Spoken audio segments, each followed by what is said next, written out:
Okay, good afternoon. Welcome to the our Chamber of Commerce's debate amongst candidates for mayor. I can't pronounce M-A-Y-O-R-A-L. Can you? Is it Mayoral? Mayoral. Okay, very good. Good. My name's Isaac Webb. I'm the district manager for Appalachian Power Company here in Kingsport and the chairman of the board of the Kingsport Chamber of Commerce. And I want to thank you all for coming out and joining us tonight. I hope you'll take time to get to know these candidates that are running for mayor. I'll tell you, a few years ago, I emceed one for when I was in the Rotary Club, and I was so impressed with the quality of the candidates, and I'm sure that's the case this evening too. I hope you've been reading the daily question of the day, our email series featuring these candidates, the aldermen, and next week the Board of Education. They'll continue through this week and next. Now, early voting begins this Wednesday, April the 29th. And goes through May the 14th. Election day is May the 19th. But now really, if you want to do it and do it conveniently, just head down to the Civic Auditorium, your first chance, and vote early, because that's the way to do it in this state. And for folks that live other places, they envy us, I'm sure. So it's really important to get out and vote, and we hope you will do that. Tonight's event is being recorded and will be rebroadcast on the city's information channel soon. And now I'd like to introduce Kingsport Government Relations Chair Jason Meredith with Eastman Chemical, who will thank our sponsors and introduce our moderator. Jason. There you go. Thanks, Isaac. Good evening. Our moderator tonight is Jim Bailey from WKPT TV ABC 19. Before I introduce Jim, I'd like to thank our 2015 Government Relations event sponsors for making this event possible tonight. Appalachian Community Federal Credit Union, Appalachian Power, AT&T, Crest Point Health, Domtar, Eastman, Health South Rehabilitation Hospital, Holston Valley Medical Center, Indian Path Medical Center, and Premier Pharmacy. Please join me in thanking them for their continued support.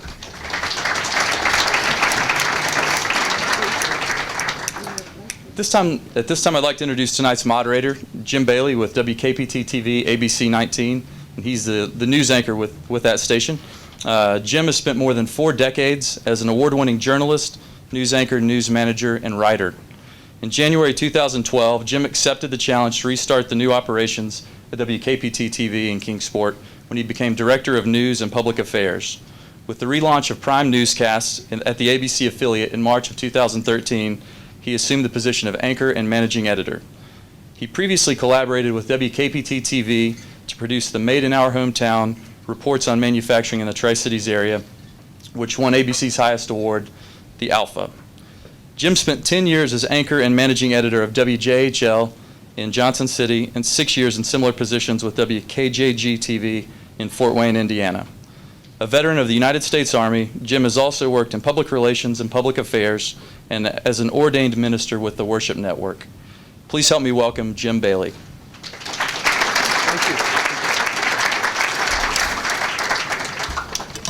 Well, good evening, everyone. Welcome to our mayoral forum for tonight, and we look forward to hearing some interesting comments by those who would be the next leader of this city.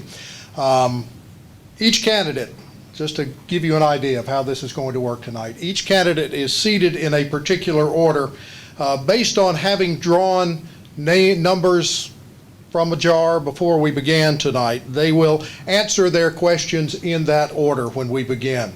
Each candidate is going to have a closing statement that will be limited to 2 minutes. Each question asked will have a specific time limit.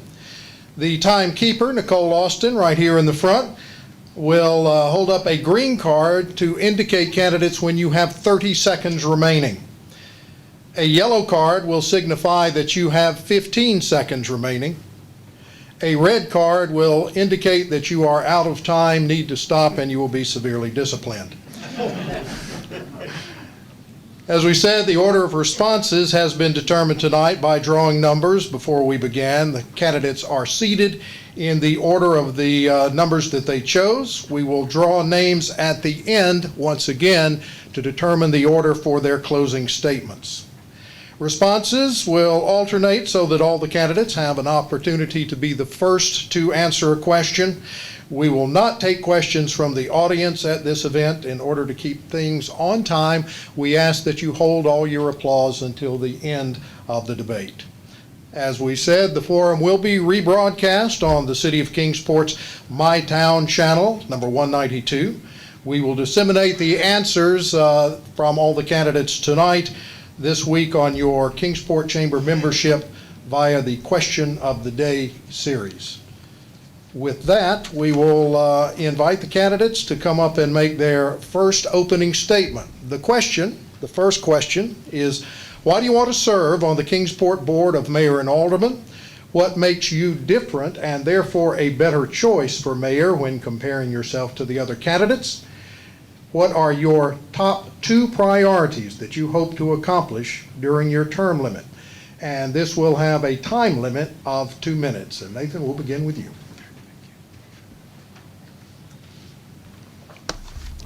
Thank you, and thanks for everybody being here today. I'm extremely proud of my resume in this city. And why do I want to be your next mayor? I have proven leadership in this community. I have served on the Regional Planning Commission. I've served as an alderman. I have served as vice mayor. I have served as state representative of the 2nd District, which makes up part of Kingsport. So I have a resume that says I have proven experience in leadership. But the greatest experience I have is for 32 years, I have served this community as a business leader. I have owned a small business, Nathan Vaughn State Farm Insurance, for 32 years. I've been making a payroll for 32 years.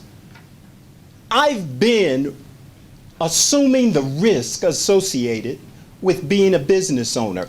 Business is the lifeblood of any community. And having a mayor that understands that relationship between business and government, I think is extremely important. And so I believe I am well suited to be your next mayor. Now, what are the top 2 priorities that I have? They're clearly, and there may be 3, but one of the things we've got to get a handle on is the amount of debt in this community. And the second is we've got to look at economic development. And thirdly, trust.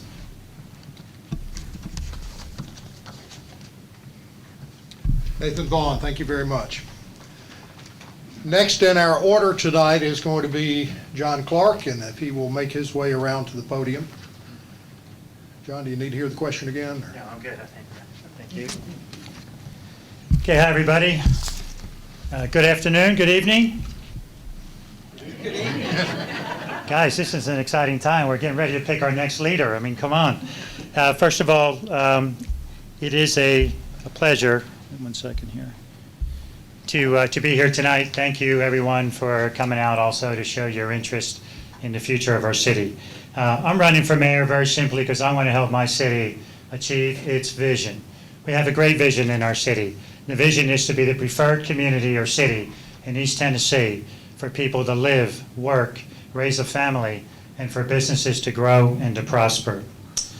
What type of skills do I have and qualifications? Well, I just feel as though I have a multi-dimensional approach in terms of, first, my business skills. I've managed 3 businesses in my company in North America. I've learned a great deal about taking care of customers. I think that's important in our city. I've also been involved a great deal in terms of leading large organizations. I understand how to work with people and make sure that we work together as teammates. I've also served in the government business for 3 years as an alderman, and I've really learned a great deal about our city's business. I understand the challenges that we have ahead of us, and I understand the ways to get things done. Also, I would say I've got some lifelong experiences as well. I've been able to deal with a lot of different types of folks in my career and during my lifetime that I think suits me well for dealing with all of our customers, all of our citizens and businesses in our city. I've also traveled extensively with my business and also with my family as well. Not just across North America, but also around the world. I've seen different cities and how they operate. I think I can bring some good ideas to the table there. The top two priorities, okay? So we have a vision. I love our vision. I want to drive towards that vision. Like that sound, by the way. Tom Parham is the next candidate who will address this question.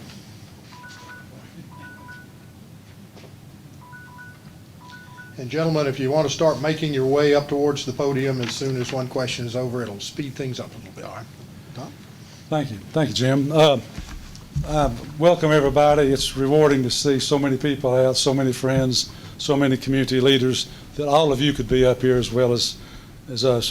Why do I want to be or think I should run and become your next mayor? I truly, sincerely think it's because I'm needed. We've got substantial change in front of us. We're operating on a 14-year-old plan. It's been a wonderful plan, but it's getting along in the tooth. And we have a chance of having 5 out of 7 board BMA members in different positions. So a lot of change, which calls for experience. I offer experience, knowledge. As most of you know, I'm local, grew up here, local schools, had a wonderful career at Eastman in a lot of different areas. And I've had 43 years of volunteer leadership, not just service, but leadership. And I'm going to read these quickly. I chaired or led the Riverwalk, Greenbelt Committee, Beverage Board, Clean Kingsport, Planning Commission, First Broad Street United Methodist Church, President of YMCA, Soccer, Boy Scouts, Networks, Chamber. All that says, I know the community knows me. I have a firm grip on what needs to be done, and that is we need to develop a community plan, a vision, if you will, but a long-range plan, and for 2 reasons. One, so that we're all together on the same page, talking about BMA members, but we need to get the community involved and the community following. The second thing has to do with job creation. I have a clear vision on how to do that, and and then, of course, maintaining low taxes. I beat the stop sign. Thank you.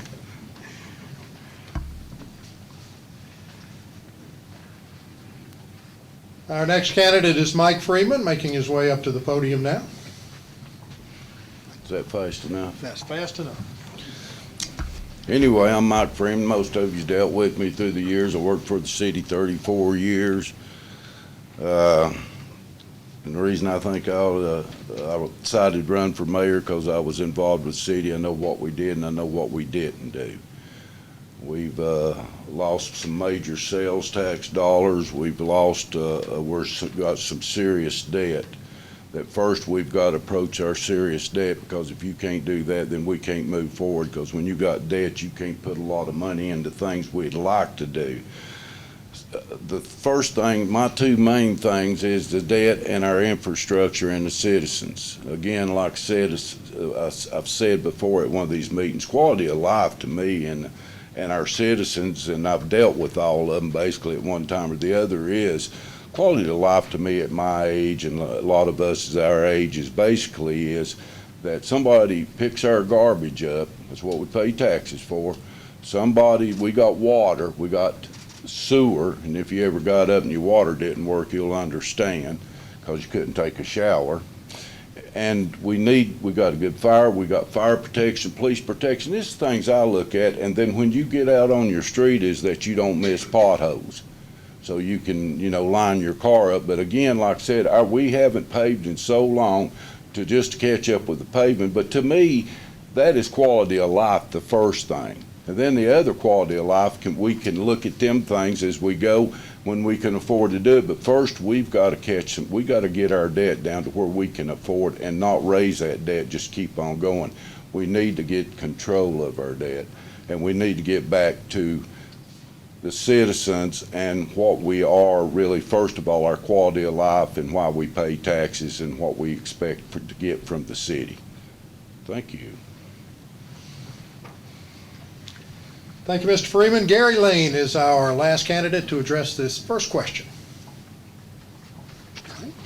Good evening, everyone. First, I'd like to thank the Chamber for inviting me and giving me the opportunity to speak tonight. And thank you people for coming to listen. What I would like to see is more of a common sense and a conservative approach taken by the BMA on how the city tax dollars are spent. Many residents feel that the city has strayed away from listening to them and not paid attention to the improvements in the infrastructure which is needed in a critical way. And the one thing I think that makes me different from the rest of them, the candidates here, is I work in a blue-collar job. I punch a time clock each and every day. I had my suit on before I came here, and I took it back off for two reasons. Number one, I'm not a suit. I'm just a working man, and I'm just like a lot of people in this city. We're just out here trying to make a living.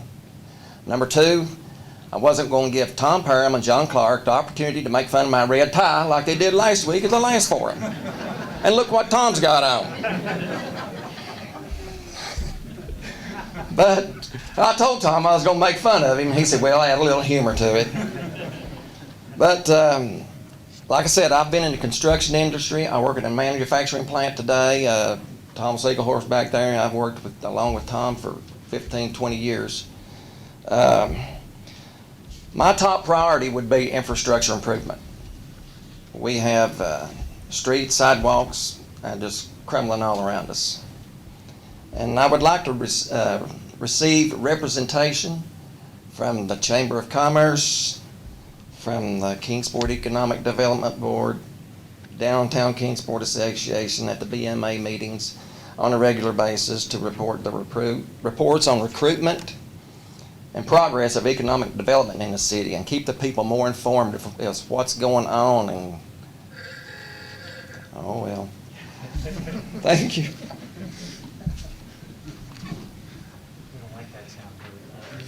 That concludes the first round of questions. The remaining questions, there will be 4 more questions that each candidate will address, and there will be a 1-minute time limit on each of these. Mr. Clark, we will begin with you this time. The question is, for all of the candidates, what are your views on economic development incentives, including tax increment financing, infrastructure grants, material grants, payment in lieu of taxes, facade grants, etc., to expand existing business and attract new business? Mr. Clark, 1 minute.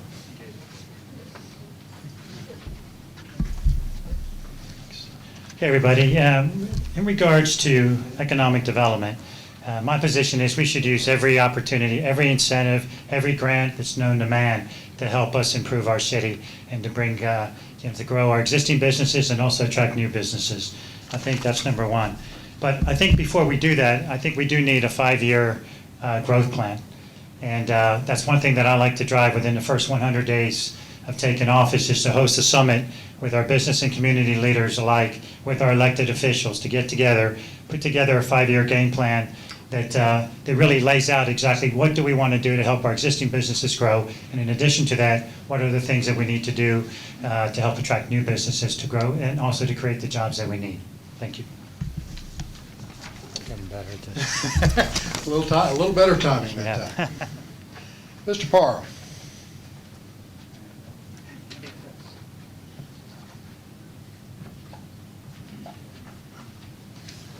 Thank you. Let me just say first that economic development and job creation is really the cornerstone of my campaign and what I want to accomplish. And like John, we need to use all the tools that are available, but we must keep these in balance with city services and our taxes. We must have a balanced approach. Not only incentives are necessary, financial incentives, but also job creation requires trained employees. We need to provide top-notch city services and balance the cost, make an attractive community for all of those reasons. So yes, I think we need to be prudent in the use of those tools. Thank you, Mr. Parn. Mr. Freeman?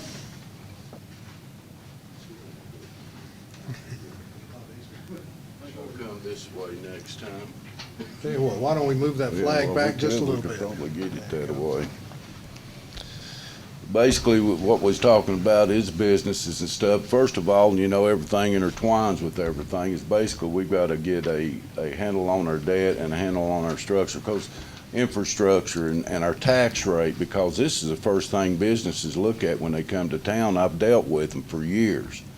And basically, they've got a list on your franchises. They got a list, and they check everything off. They check roof counts. They check. It's unbelievable if you've ever had to deal with them, how they check things. And we got to make sure that when they start checking off stuff, we're meeting what they're looking at. Thank you. There you go. Thank you, Mr. Freeman. Mr. Lane, it's back to you. We're at a time when Kingsport debt is growing about 3 to 4% annually, with a projection of $230 million this year. With this in mind, economic incentives need to be looked at with a lot of scrutiny on to how much and where it is given. The state of Tennessee was willing to give us $950,000 to put a sidewalk up Stone Drive. If we could go and lobby and try to get that money maybe channeled into our existing infrastructure and existing sidewalks, I think it would be money a whole lot better spent by the state and Kingsport if they're going to put $50,000 of the city's money in it. But the economic impact of the businesses also needs to be considered to determine what incentives and how much incentive can be given to those businesses. And the businesses relocate to another town, usually when the incentives are up, just to go get them for another. I'm going to throw that thing out the window. Mr. Vaughn. Thank you. In terms of economic development incentives, again, as everyone has said, you keep all of your options open. A mechanic doesn't take some of his tools out of his bag because he's not using them all the time. He has to be prepared for all alternatives. This, again, is another one of my strengths. I have both economic development experience at the local level and also at the state level. You look at 99 House members and 33 Senate members all fighting for a piece of a pie that makes up the state of Tennessee. And I believe I am well positioned to fight for the things that are important for this community. I understand the process, and I believe I can be an effective leader in making Kingsport work. Mr. Parham, you will lead off with our third question. And the question is, what is your vision for Kingsport in the coming year and 5 years down the road, and how will you see yourself getting us there? Do you have a particular issue you would like to address, a problem you would like to solve, or a project you would like to implement? If so, then describe it for us. And this round will be 1 minute as well. Took you longer to describe it than I have an answer. I'm going to read this because I just have a minute. My vision starts with developing a renewed strategic plan with input from all sectors of our city. We must come together again as a community and establish where this community is going. This new plan, however, must address job creation and growing the economy. It's through economic growth that we expand our tax base and generate the revenue needed to keep our taxes as low as possible. A major issue beyond that, we have to work, the city and the county need to come together to resolve the K-12 school issue. Too many buildings in some areas, too many students in others. We need to come together. Right-sizing the systems can only be achieved by working together. Thank you. Worked out well. Mr. Freeman.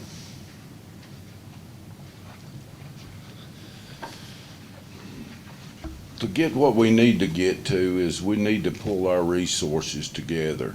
I mean, one guy's not going to get elected for 2 years, and you know he's going to have to use everybody, small business people, that come together and decide, all of us, including the Board of Mayor and Alderman, because again, we're just a mayor, we got one vote in this city. It's not a mayoral city, we're a city manager city, and we need to get together and we need to bring all our resources in to decide where we're going.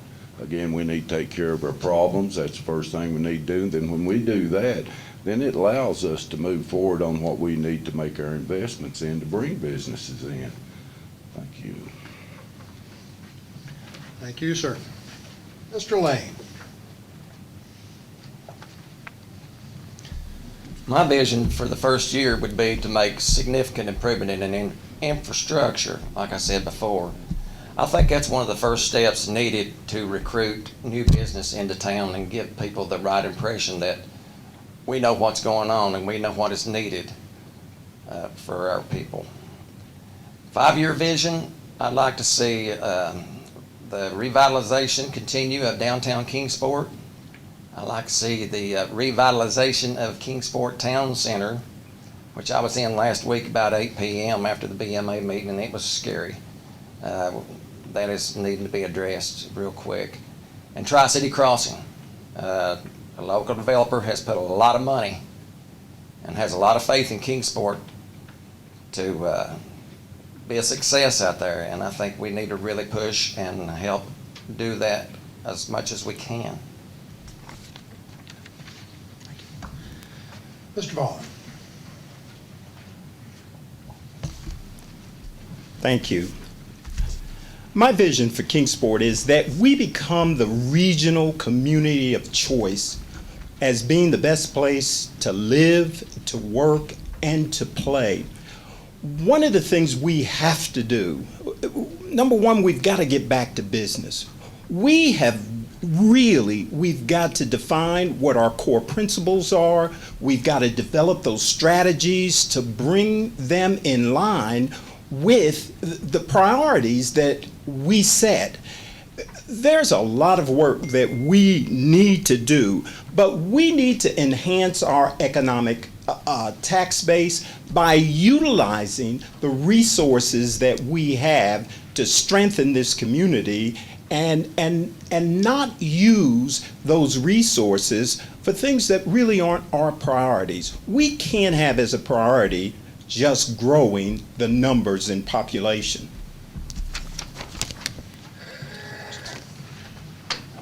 And Mr. Clark, you will finish up this round. Okay. Thank you. As I mentioned up front when I started the opening statement, I like our vision. Our vision is the one that we've been driving for the last 10 years, making a lot of headway, which is to be the premier city in Northeast Tennessee for people to live, work, raise a family, and for businesses to grow and prosper. What we need is a 5-year plan to help us achieve that goal.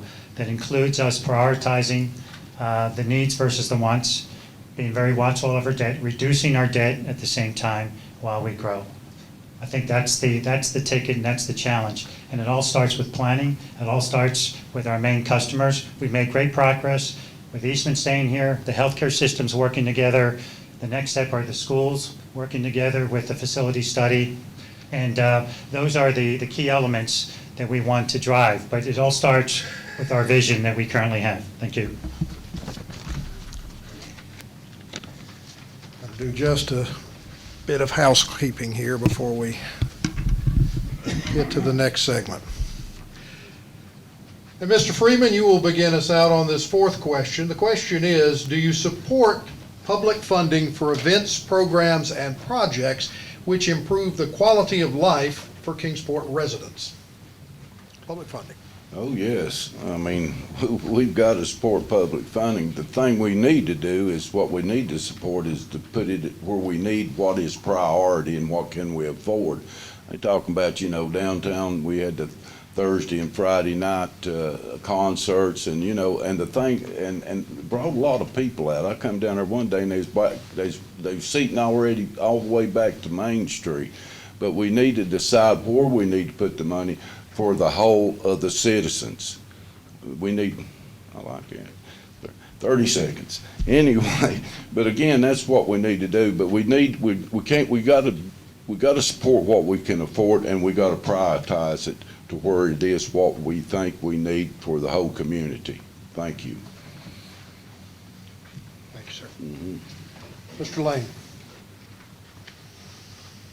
Same question for you. I think it's hard to justify public funding for events and projects in Kingsport when their infrastructure is substandard. Infrastructure, streets, that's all I'm hearing from people. They want that improved. Too many people feel that the money is being catered to a select few and not representing all the citizens of Kingsport. Subsidies need to be decreased as time goes on, and that's reflective in like our aquatic center. We're going from a $300,000 subsidy to a $466,000 subsidy with record attendance. Where I come from, that doesn't make sense. It's like the more you have participating, the less you have to fund it. So that is something that I think should be looked at, and other people also. I do support public funding for projects beneficial to all residents, provided it is done in a timely fashion. Mr. Vaughn, same question for you. Your thoughts on public funding? If we are to be the best place to live, work, and play, we have to invest in our community. The only thing I think, again, it comes to priorities. All of our citizens ought to have a base level of quality of life. And if we're doing the things that make sense, that the basic minimum quality of life for our citizens are being met, then there's no question we need to continue to enhance what we have. We've got great facilities. We've got great opportunities for our citizens, and we need to continue, and particularly for young people. You know, if this town is not to grow old, wither, and die, we've got to invest in the quality of life for young people.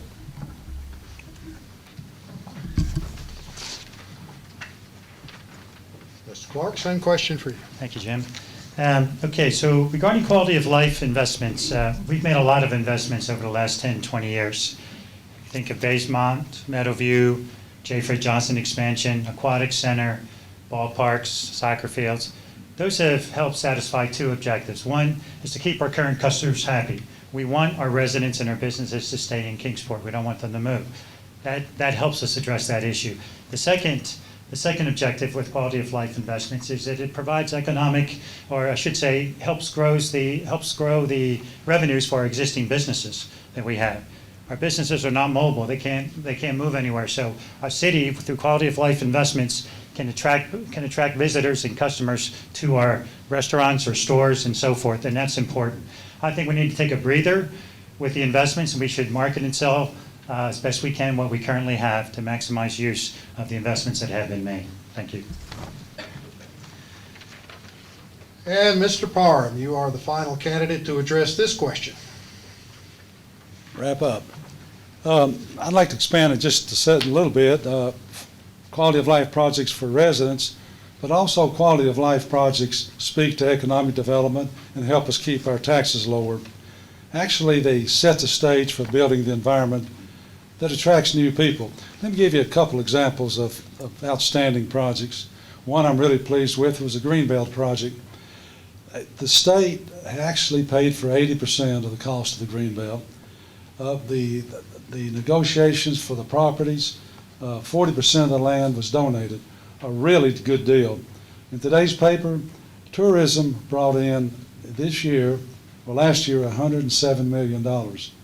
Those are investments in quality of life projects which benefit our people, people we're trying to attract, and help us keep lower taxes. Thank you.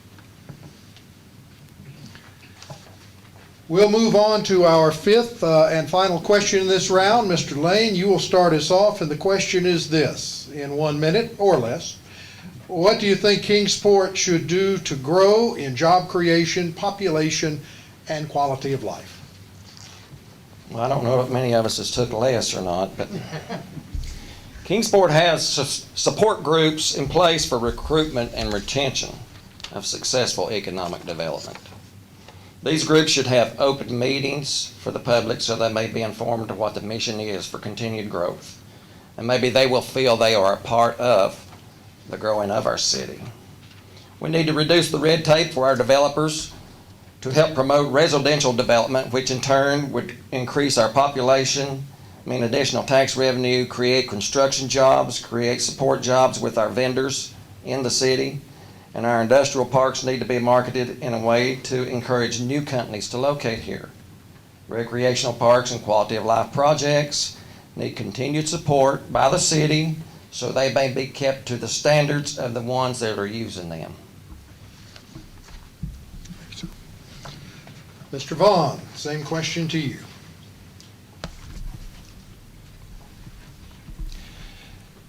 Kingsport must focus its efforts on its core priorities. We need to make sure the things that we are doing fit in with the strategies and goals that we have determined. We must develop a unified approach towards what those core values are within our community. You know, one of the things we have to stop doing, we have to stop blaming others for our failures. We need to rely on our citizens to give us the benefit of the doubt in terms of leaders, that we have stepped out and attempted to do things that are bold and are tremendous initiatives that have great potential. Thank you, Mr. Vaughn. Mr. Clark. It's my belief, again, that with our 5-year growth plan, that I would like to drive as your next mayor, host a summit within the first 100 days of taking office with our business and community leaders, put together a 5-year responsible growth and also debt reduction plan that would spell out how we're going to grow as a city in a responsible way. But my thoughts are, again, that we have made a lot of investments in the quality of life projects. We need to continue those when we can, but we really need to market and sell what we have. I think we have a great product. It's just a matter of making sure that we market and sell it to our current customer base, all of our citizens and our businesses, so that they know what we have, and they're taking full advantage of our assets that we have. And at the same time, we need to figure out what can differentiate us. You know, can we tie in the mountain, the river, and our downtown area together to come up with something that is so unique that makes this city a place that is a destination city. Thank you. Mr. Parham, 1 minute for you. 1 minute. Big subject. Regarding workforce development, I think we need to look at existing business as well as attracting new. We've made significant strides with workforce development, with Academic Village, and our other projects, but we have real opportunity to develop or help the older non-traditional students by helping them improve their skills. One area that's kind of in neutral right now is our higher quality retail area. It's somewhat stalled. We have a tremendous opportunity in the future with the crossings, for instance. We in the state have invested a tremendous amount of money out there. Somehow we've got to be smart enough to help that happen for not only the developer but for the city. And likewise, with regard to annexation, we have to market our city and make it attractive so that people want to move in our city. Thank you. Mr. Freeman, you are going to be the last candidate to address this final question. Following this answer, we will begin our closing remarks and draw names to determine the order. Thank you. Growth of the city of Kingsport and population growth comes with one thing: jobs. Once you create jobs, you create growth. And I don't know if you know, basically, at one time we looked at creating growth with making a city that's very entices to retirees for the cost of living. We'd done that before because our cost of living was so cheap compared to Florida, At one time, I had 3 people on my street. We all used to be from Kingsport, Southwest Virginia, Kentucky, Oregon, and Florida all lived alongside me, which we didn't have years ago. And a lot of these people were retired, and some of them were young professionals that came to live here because of our cost. Thank you. Gentlemen, thank you all for your answers to these questions. We're now going to move on to the closing statements. These will be 2 minutes in length. You will go in the order that you are drawn from the fishbowl here. Mr. Vaughn, you will give us our first closing statement. Okay. As soon as Nicole is ready to time. Okay. Thank you. Thanks for listening to this discussion. I think it's been an interesting discussion. One of the things I'd like to say first is we cannot just continue the same plan, and I've heard that mentioned several times tonight. There's no question. I think we need to move forward in a different direction. Approximately 1 year ago, May of 2014, at a budget work session, our mayor, Dennis Phillips, stated, "This is the worst year ever." Many of our citizens, they concur with that assessment of where we are. And they continue to see that is what is happening in their situation.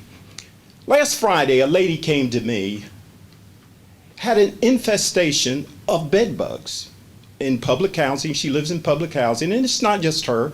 Many of her neighbors have the same problem. She's gone to everybody to try to find a solution. Everybody tells her it's her problem. A young man comes to me, he says, I work hard. I'm a hard worker. I just can't get a break. I can't find a job that basically can provide for my family and add benefits. Little old lady, she's breaking her pills in half so that she can both take her medicine and at the same time be able to pay her bills. And lastly, school is out next month. And what are our kids supposed to do who rely, 55% of them, who rely on free and reduced lunch when school's out? Thank you so very much. Thank you, Mr. Vaughn. Whoop. Have a seat. Got it there. There you go. Oops, am I next? Let's see if you were next. No, Mr. Parham is next. But thanks for dropping by. This is strange. Well, let me first say thank you. It's truly an honor and a pleasure to serve this city and serve, like I said at the beginning, so many great people. I have a lot of confidence in our city, in our people, in our organizations, and I firmly believe that we're in the starting blocks for improving our city, improving our vision, and having a consensus on where we're going and how we get there. I have had the pleasure of serving many years, and I truly believe that I have some experiences and knowledge and abilities that can help us get back on track, let me put it that way. And I look forward to serving you as a public servant. Thank you. Thank you, Tom.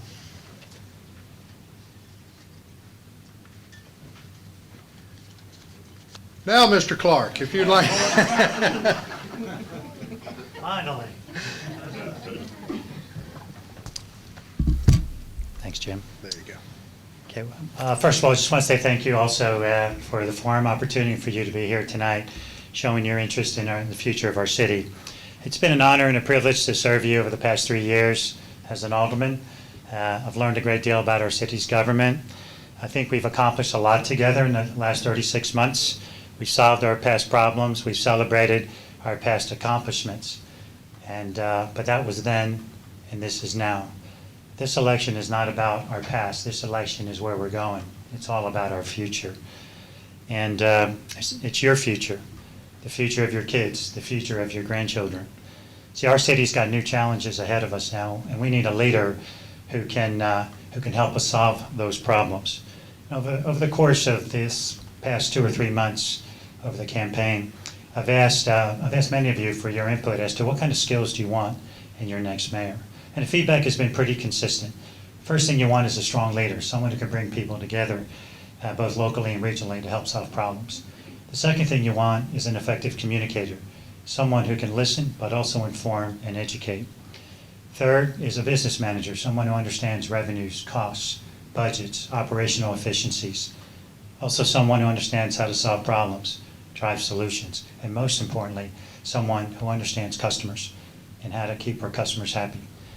I think you also want someone that can market and sell our city, someone that knows we got a great product and all we have to do is figure out how to work together to sell it. You also want a team player, someone who understands, well, first of all, someone that can work with all the city's partners and someone who understands that there's no I in the word team. And lastly, I think you really want someone who's fully transparent, honest, and also trustworthy. Someone who understands that every issue has both sides, has two sides, and it's important for your next leader to be able to present both sides with solutions, opportunities to our community. Thank you.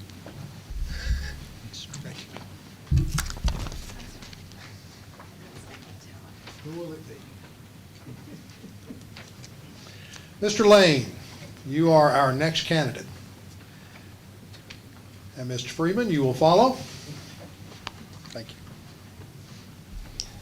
When I ran for mayor 2 years ago, a lot of people in this town thought that my ideas were to do nothing but drive Kingsport back to the days of zero growth and stagnation. Actually, they couldn't have been any more wrong. But after all, this assumption was made from a lot of people who didn't know me. I wasn't unknown in the last election, but I wanted to do what I thought I could do to help. I felt that there was a lot of runaway spending going on, and I was going to try to do my part to help curtail a little bit of that. I make my living in Kingsport. I've been here for 60 years. My family lives here, works here, shops here. I own several pieces of real estate, all of it within the city limits of Kingsport. So it doesn't make a lot of sense that I would want us to have zero growth and stagnation. My platform 2 years ago was unpopular with a lot of the voters in this city. But in this election, it seems like it's being echoed by all 5 of us. Controlled spending, economic growth, keeping our taxes low, and sustainability for our city for years to come. I'm just an old country boy, and I only want to do what I feel I can to make Kingsport the kind of place that we all like to call home. Thank you.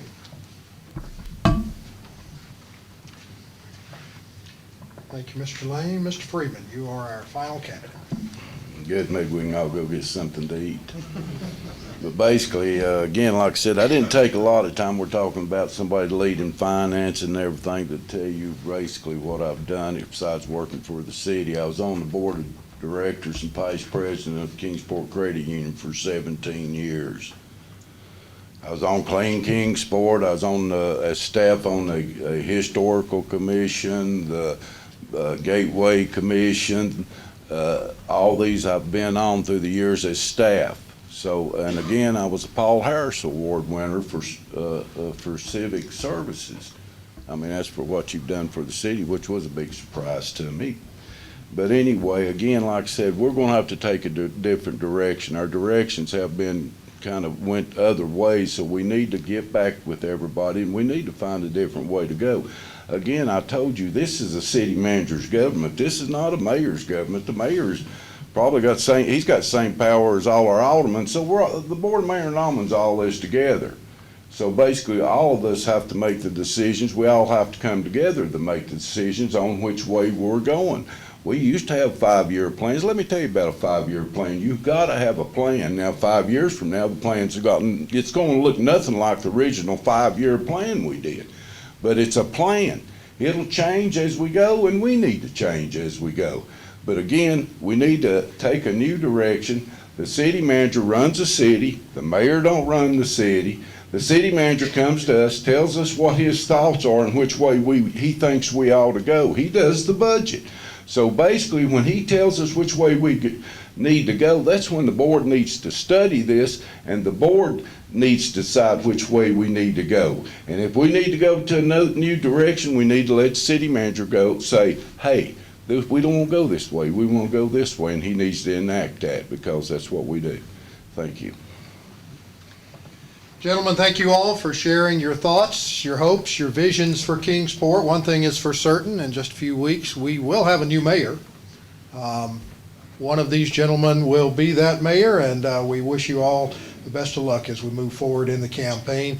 Voting begins very shortly, and make sure you get yourself to the poll and have your say about which of these gentlemen you've heard from tonight should be the next person to lead Kingsport. Is there anyone from the chamber that has anything to say? If not, then we will say thank you all very much for coming out and sharing with us tonight.